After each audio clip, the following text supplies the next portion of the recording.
Today on Monkey Life. It's close to journey's end for a special air delivery as Alison goes to collect a group of 5 loris, all the way from Hong Kong. Hey guys. Oh, look at you, pole dancer. Plus, anxious moments at the park's hospital as the team investigate what could be causing problems for Capuchin Tau. I don't see much difference there. And after a breakfast feast at the orangs, Gordon shows off his skills on the high wire.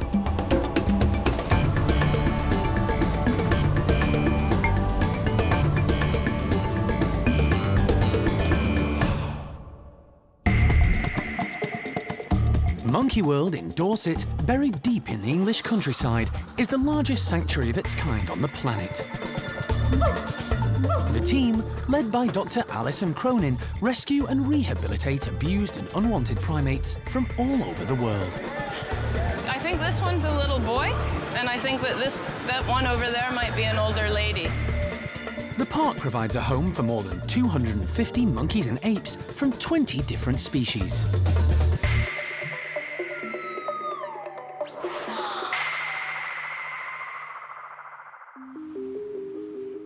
It's cold, dark, and very early as Park Director Alison arrives at London Heathrow's Animal Reception Centre. She's made the 100-mile journey from Dorset to collect 5 slow loris who've been flown all the way from a rescue sanctuary in Hong Kong. Good morning. You all right? How are you? Yeah, fine, thanks. Good. They haven't arrived yet. And Not hoping. very excited. Okay. No, they're still over in the sheds. They're waiting for the driver to go and pick them up. Okay. Plane's landed. The loris are definitely on board, but they haven't made it around to the reception center yet. So now it's just a very exciting waiting game because I've got my pass and the doors are opening and hopefully the loris will be here shortly so I can just look in and see that they're all fit and well. But exciting time. This transfer is the culmination of almost 2 years of planning and hard work by all involved. The loris, 3 males and 2 females, are part of a collaboration between Monkey World and Sheldon Wildlife Trust in Devon. Sheldon have looked after a number of loris and recently rehomed Boo, the slow loris Alison rescued from the Maldives 2 years ago. Nick Dunn from the Trust has also come along to see the loris arrive.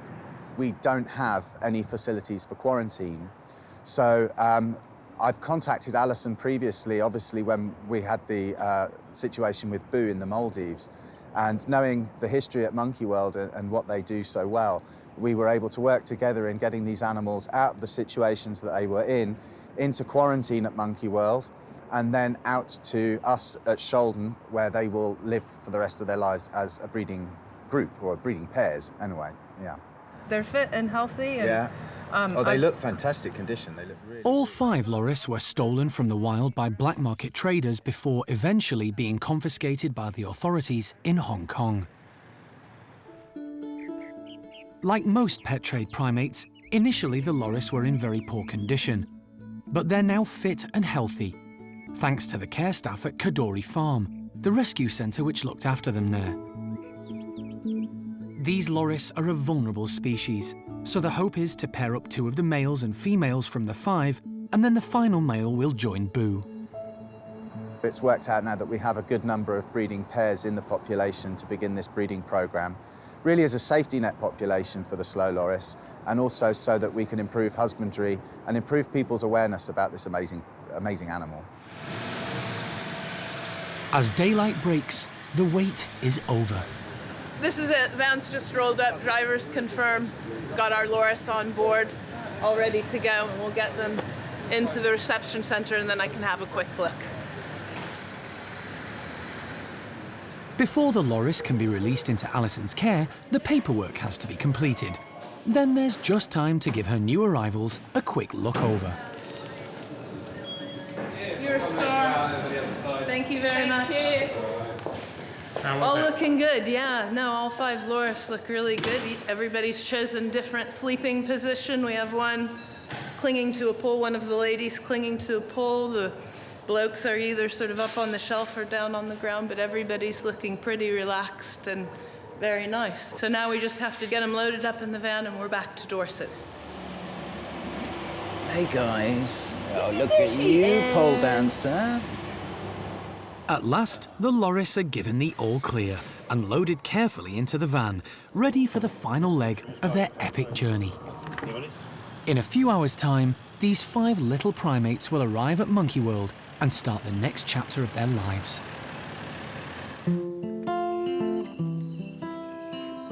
It's breakfast time over at Gordon's enclosure. Fruit is a big part of an orangutan's diet, and today it's oranges and pears. But the group are also going to get the added bonus of willow browse. To encourage them to be more active, the willow branches are being placed high up on the platforms by Jarno from the primate care team. Why we put it up high is just basically so when they come out, they can have fun swinging around, and everybody, they like climbing around if there's food up high. There are 4 adult orangutans in this group: Gordon and his 3 ladies, Amy, Xiaolan and Lucky. All of them appreciate a good variety of menu choice.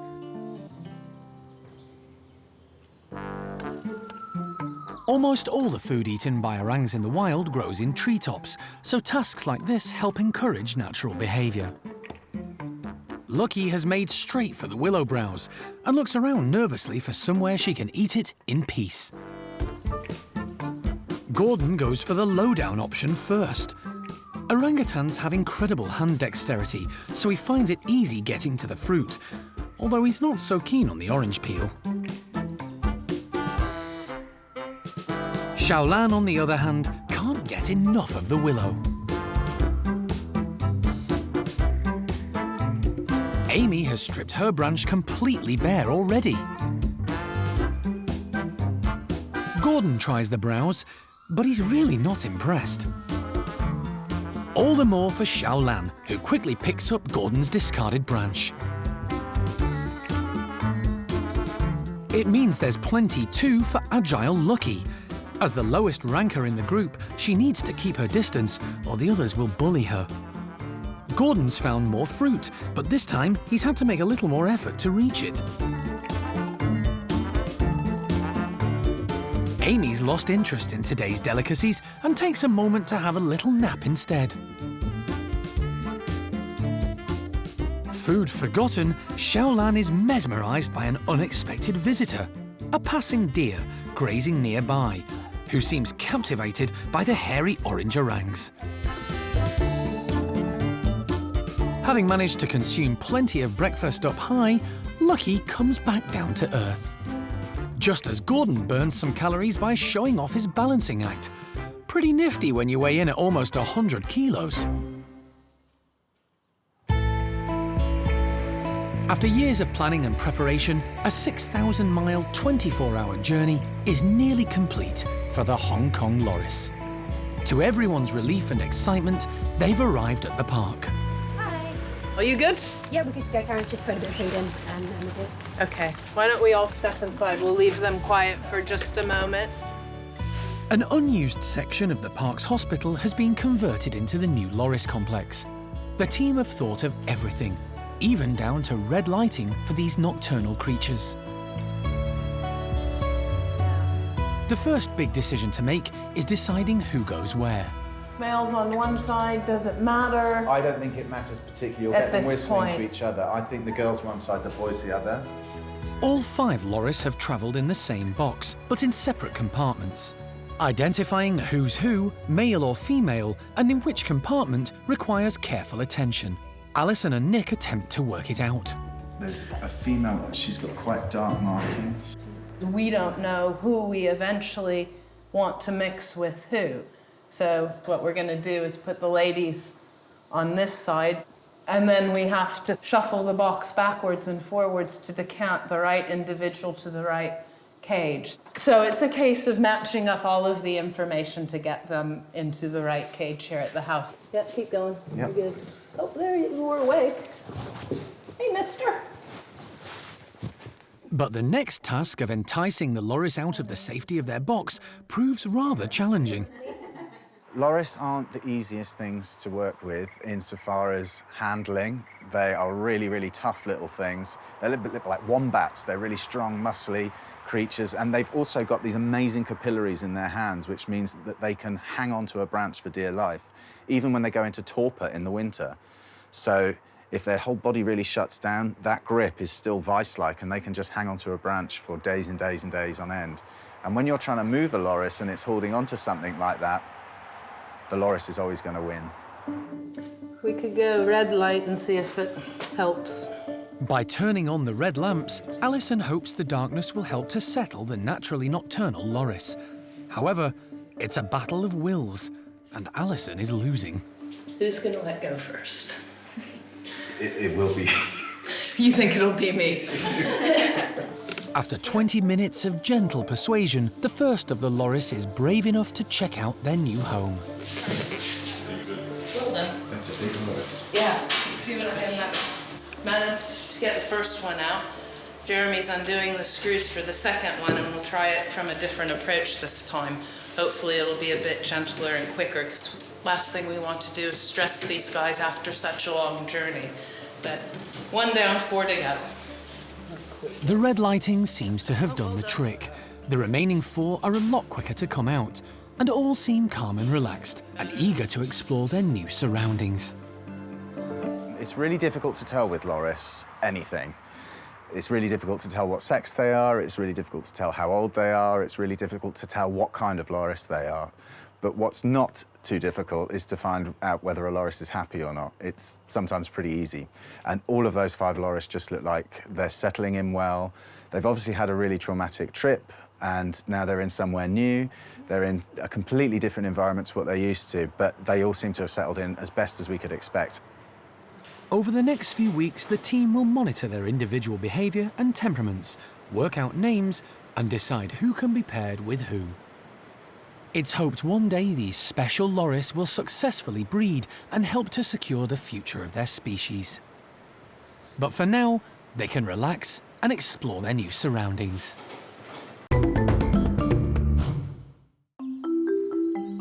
At the park, there are 5 capuchin groups. 3 of these South and Central American primate troops are based at the Capuchin complex. Today, Franco's gang are in for a rare treat. It's one of their favourites, rose hips. Because the fruit is seasonal, the capuchins don't get them very often. It's rich in vitamin C, very sweet, and has a tangy orangey red skin, which helps keep the clever capuchins busy. Franco's group is probably the youngest one that we've got within the park. It's got quite an even distribution of males and females. They're definitely the most energetic, they're up for anything, they're just great to watch. Franco became the leader of the group when he ousted his brother Winslow last year. He's well liked by everyone, and of course, he gets first pickings of the tasty treats. Fabian, another of the dominant males in the group, mimics wild capuchin behaviour by banging his rosehip on the wooden platform to get at the seeds more easily. Whereas impatient Felipe just uses his razor-sharp teeth to tear into the succulent flesh. The rosehips are quite seedy. It's something they don't get very often, so you'll find them picking them apart to have a good look at what's inside before they just eat it all in one go. Some of them will chew the fruit and then spit the seeds out, or some of them will rub them or squash them to separate the fruit from the seeds. So it's interesting to see that different type of feeding behaviour from them. William's preference is definitely for the seeds. He carefully picks them out to eat before the skin. High-ranking female Elisa favours the rosehip's skin and eagerly devours the seedless leftovers. But not everyone has a liking for rosehips. Lucy would rather spend her time and energy foraging for tasty bugs and worms in the grass.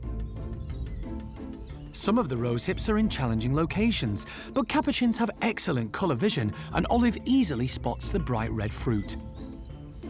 She manages to collect it without even getting her toes wet. Capuchins aren't hugely fond of the water, but if there's food in there, they venture over. It makes them work a little bit more for their food, and it's something different for them as well.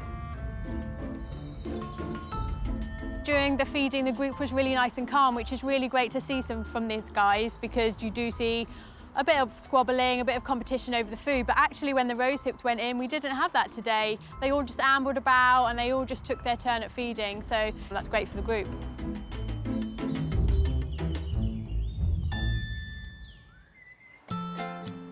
At the stump-tailed macaques enclosure, the 8 ugly monkeys, as they're affectionately known, also have a seasonal treat in store.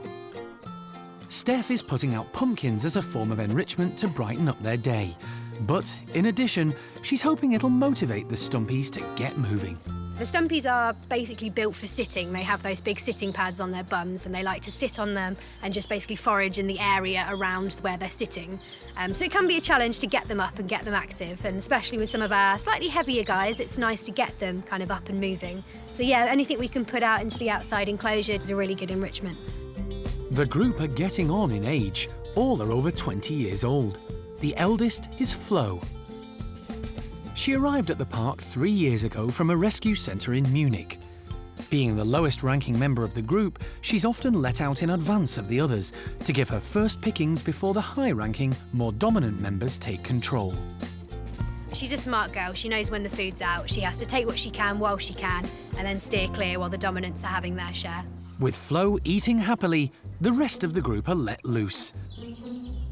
For the moment, dominant male Sam is more interested in rolling the pumpkin than eating it.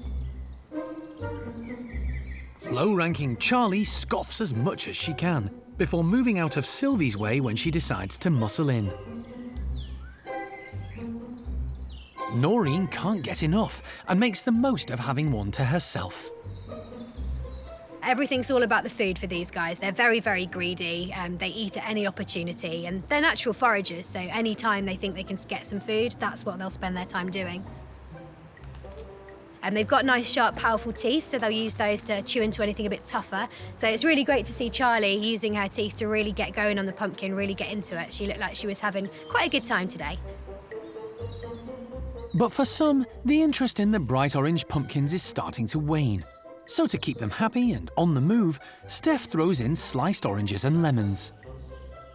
Sylvie shows surprising agility to reach this new citrus treat.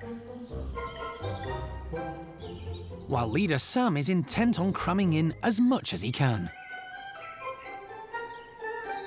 Stumpies are great hoarders.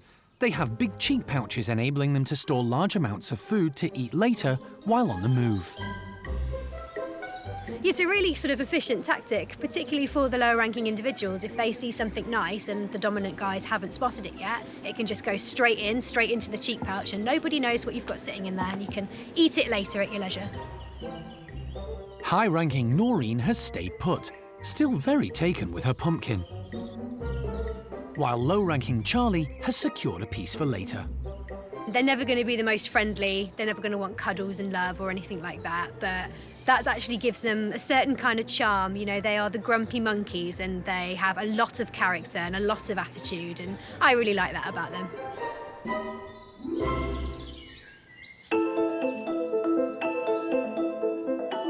Down at the Capuchin complex, Tao's group are enjoying a little bit of R&R. He's the leader of a troop of 18, and he's backed up by his number 2, Bruce. The rest of the bunch are all females. Tao is adored by all these girls. They love him. He's always been followed by a little group of females. It's often known as the Tao train, really, because he has Tao plus a gang of girls going everywhere behind him. Bruce very much accepts that Tao is in charge of everything, and yeah, the group works very well in that respect. Tao has been at the park since 2011. He was rescued from a house in Slovenia, where he'd been kept as a pet in the basement for 6 years. Okay, here's the Tao. Hello, my boy. Now, Tao. Here we go. His condition at the time was extremely poor. He was undernourished and had no muscle tone or strength due to lack of exercise.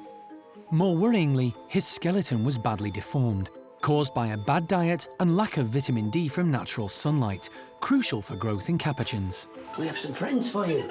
Yes. He would like that. You will have a good time, Tao. Yeah. Jeremy was right. He has thrived at the park and is adored by his entourage. Although Tao's muscle mass and bones are much improved, his spine will always be deformed. This hasn't stopped him living a full and happy life. But just recently, something has changed. Tao appears to be quite lame, particularly on his back right leg. Now, obviously, because of his history and since he arrived, Tao has always had limited mobility. So we just want to try and get to the bottom of what's been going on with Tao, and particularly with his history, to make sure we can sort of treat it if possible and sort of get him back to his old self. Today, the team are going to investigate what's causing Tao's problems. He's sedated, placed in a travel crate and taken to the park's hospital for a checkup. Local vet Dave Harding has been called in. He's going to have to work quickly as Tao's only been given a light anaesthetic. Dave is taking a series of x-rays, which he can compare with some taken about 4 years ago. Any significant change or degeneration in Tao's spinal condition should stand out. That's fused there, but I mean, that's minimal. And it's exactly the same. I don't see much difference there. OK, let's try and do the other view. Dave wants to take another x-ray from a different angle. It's not easy. The severe deformity of Tao's spine makes it awkward to get him into a secure and safe position. But this x-ray doesn't shed any light on why Tao is struggling either. It's not bad news, but with no explanation for Tao's deterioration, Dave wants a second opinion. What we'll probably do is get these x-rays sent off to some human counterparts who they'll perhaps give us some insight into it. The long and the short of it is that it's unlikely that anything short of major surgery is going to be beneficial here, and that's not something that we would usually contend with in a patient like this, just because of the aftercare involved. Despite his appearance, Tao is quite young, and the team are anxious to get to the bottom of his condition. In the meantime, he'll need to be carefully managed and monitored. And back at the Capuchin complex, his group of 16 adoring girls will be happy to spoil him too.